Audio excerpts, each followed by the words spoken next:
How to remove WhatsApp number on Facebook page. Hey everybody, welcome back to our channel. In today's video, we will be guiding you on how we can remove up our WhatsApp number on Facebook page.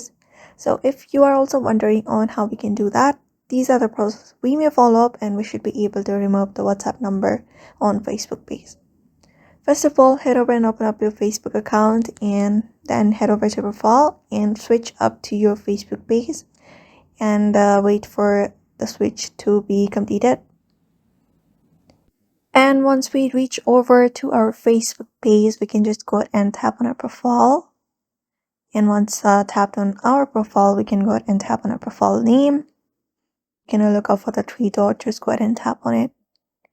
And once you tap on it, you will be finding different multiple options here. So we're going to look out for the option called Add Action Button, which is under Page Status. Just go ahead and tap on it. And once you tap on it, you will be seeing WhatsApp if you have added one. So if you have added one, you will be seeing it like this. So in order to remove the WhatsApp number, you can go and tap on this remove option right beside the send WhatsApp message, or you can just go ahead and tap on it or edit buttons. And once you reach over here, you can go ahead and disable this option and tap on save changes. Once that is done, you can just go ahead and remove it. And that is how you can remove up your WhatsApp number from your Facebook page easily. So I hope this video was helpful to you, and thank you for watching this video. If you found this video helpful, give it a thumbs up, subscribe for more tips and tutorials, and I will see you in the next one.